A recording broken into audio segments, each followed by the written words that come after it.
এইটা বেসিক্যালি ওর কাজ হলো মাংস তৈরি করা, বিল্ডার করবে। আচ্ছা, এটা হচ্ছে গোয়াইনিডো অ্যাসিডিক অ্যাসিড এবং এইটা ক্রিয়েটিন যে অ্যামাইনো অ্যাসিড এইটা তৈরি করে। আর ক্রিয়েটিনের কাজই হলো আপনি বিল্ডিং, তার মানে রানের মাংসটা একটু বড় হবে, চেস্টের দিকে ব্রেস্টে মাংসটা বড় হবে। আপনার তো অনেকগুলো সেট, একটা সেটে আপনি দিবেন, বাকিগুলো যদি নাও দেন পরে আপনি করবেন যে হয় একটা মাত্র পাইলাম। এইটার যে রানগুলার যে সাইজ, তারপর ব্রেস্টের যে মাংস সাইজ, অন্যগুলা সেই লেভেলটা হয় না। হ্যাঁ, আরেকটা ইন্টারেস্টিং ইস্যু হলো আপনার যে ভিতরে যেটাকে বলা হয় কি আমরা বলি পরিপাকতন্ত্র, তার মানে যে কারাকাস বলা হয়, নাড়ি ভুড়ি যেটা, এইখানকার যে ফ্যাটগুলা, এই ফ্যাটগুলা হচ্ছে মাংসতে কনভার্ট করবে এবং ভুড়ির পরিমাণ ঠিক আছে পাবেন কম। নবাব হয়ে যাবে যে এই মুরগির যে ভুড়ি কম বাট মাংস বেশি, ঠিক আছে।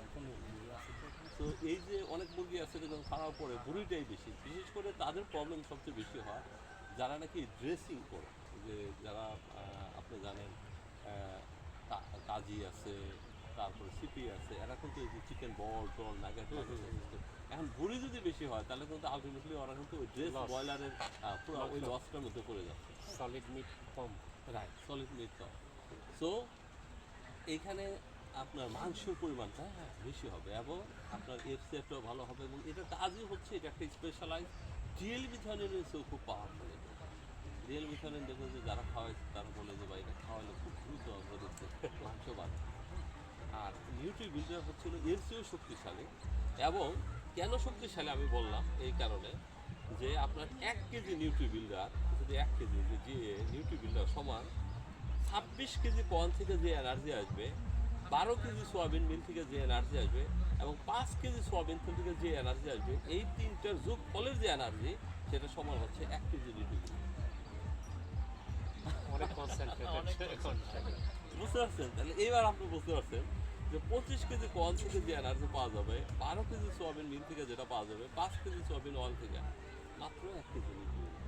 এই হিসাবে যারা ভেরি ফিট খাওয়াইতেছে, আমরা বলতেছি যে আপনার তো এখন আর কিছু ফিট ফর্মুলেশন করার তো আপনার কিছু নাই, যে আপনি তেল সরাইবেন এটা সরাইবেন তা নাই। বরংস এই পাউডারটা আপনি টপ ড্রেসিং করে উপরের দিকে একটু দিয়ে দেন। হ্যাঁ, দিয়ে দেন। 1-2 দানা করে যদি খায়, এতেই ওর রিয়াকশন শুরু হয়ে যাবে বডির মধ্যে এবং ওর বডিতে প্রচুর পরিমাণে আপনার এই মাংস তৈরি হচ্ছে। ইভেন তো গরুতে আপনি যদি বিফ ফ্যাটেনিং করেন, এইটা না, গরুটা হলো প্রি বিল্ডার, ওটাও ফ্যাট কোটেড করা, ওটাও নামাইতেছে আমি বলে যাচ্ছি আগে, কারণ পরে হয়তো ওরা বলবে। ওইটা যদি আপনি দেন, আপনার এই গরুর যত চর্বি, এই চর্বি নাই, আপনি গরুর মাংস আপনি জব করে খাওয়ার পর কোনো চর্বি গেল কই, এই চর্বিগুলো সব মাংসের ভিতরে ভিতরে থাকবে। এটাকে বলা হয় lean fat. Lean fat is very good.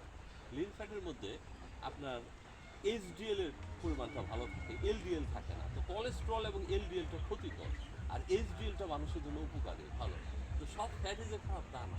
তো লিন ফ্যাটটা ভালো, ওই যে কিছু কিছু দেখবেন মাংসের ভিতরে হালকা একটু চর্বি আছে, ওইটা খাওয়া যায়। কিন্তু নারী ভুঁড়ির মধ্যে বা এমনি এরকম থাকা যে চর্বিগুলো থাকে, স্পেশালি পেটের দিকে, এগুলো কিন্তু মানুষ অ্যাভয়েড করে সাধারণত, যে রেড মিট ফ্যাট আরও অ্যাভয়েড করে দ্রুত। তো এইটার কাজটা কি?